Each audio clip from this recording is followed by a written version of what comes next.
I'm not saying that he's a narcissist, but what I am saying is that a lot of narcissists play this tactic. They play this tactic of trying to minimize your ego, to make themselves seem like they're the one that is on the highest pedestal, so that you're constantly trying to prove yourself to them.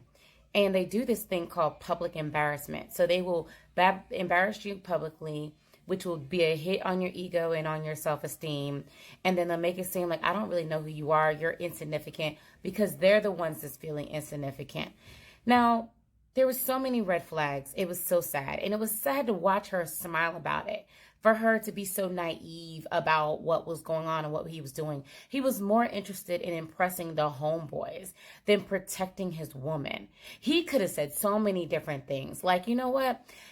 I wasn't familiar at first, but when I looked her up, I was so impressed with what type of athlete she was, her stamina, her drive. Like, I'm married to the most amazing woman in the world. Like, who wouldn't be lucky to be with her? Why was that so hard? But instead, it was all about him. Like, she came after me. She pursued me. She spent 45 minutes driving to me. She's the one who wanted to be with me. I was the one fighting to get into a relationship because it was my third year. And I didn't know who she was. But she knew who I was. And it was like, ew.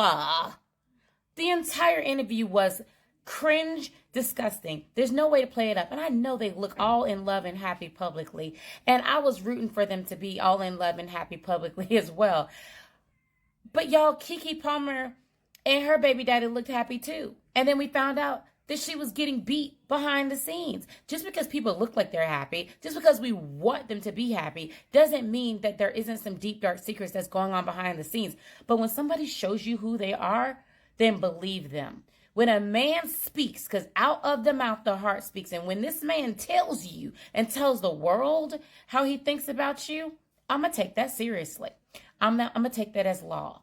And what that man said is that he is too immature, too ignorant, too full of himself to see that he is the luckiest man to end up breathing this woman's air. That's what I heard.